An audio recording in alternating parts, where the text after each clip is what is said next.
ป๊าดของมักน้อยจักสิเฮ็ดแนวใดล่ะค่ะตำบักหุ่งบ่ได้กินมื้อใดมันแม่นใจสิขาดเด้อพี่น้องกินปานนี้เฮ็ดจั่งใดล่ะจึงสิขาดได้เนาะโซเดียมโซเดิมมาเต็มไปเบิดปลาแดกปลาหลาตกเป็นตอนๆแบบนี้กินได้กินดีกินซุมื้อกินซุเว้นขาดบ่ได้อีหลีค่ะมื้อใดบ่ได้กินใจมันแต่ว่าบ่ได้แม่นจะสิกินตั้งแต่ตำบักหุ่งเด้อจ้าเบิ่งแหน่พุ่นน่ะแจ่วปลาแดกปลาหลาก็มาอีกแล้วแจ่วบักม่วงเนาะค่ะหลายยามนี่บักม่วงมันก็หลายเหลือหายเหลือแสนนะคะทุกคนค่ะ บาดนี้มันก็อยากกินซั้นแหล้วเนาะมันก็เฮ็ดแจ่วแป้งแจ่วจั่งซี้ติพอได้กินแล้วมันก็ชื่นใจมีแรงขึ้นมาทันทีเด้อจ้ะพี่น้องพอได้กินแล้วมันมีแรงซุมื้อซุเว้นข้อยก็บ่เฮ็ดหยังล่ะกินแจ่วบักม่วงกินตำบักหุ่งกินโซเดียมกินเค็มกินเผ็ดซุมื้อแต่ว่าแม่นว่าสิกินของซุมนี้ซุมื้อแต่ว่าก็มีตัวช่วยเด้จ้ะ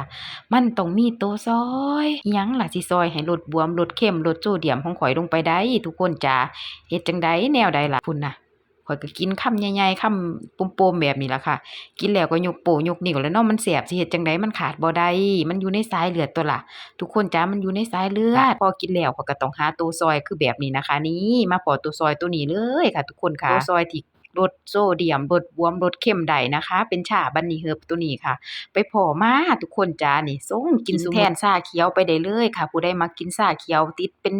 ชีวิตจิตใจคืออันข้อยนี่ข้อยก็สั่งมากินแบบนี้รสชาติเพิ่นก็หอมหวานมีกลิ่นหอมๆดอกมะลิพร้อมเด้พ่อแม่พี่น้องนี่แซ่บหลายหอมล่าสุดนะคะน้องๆอยู่โรงเรียนนี่ก็กดสั่งกัน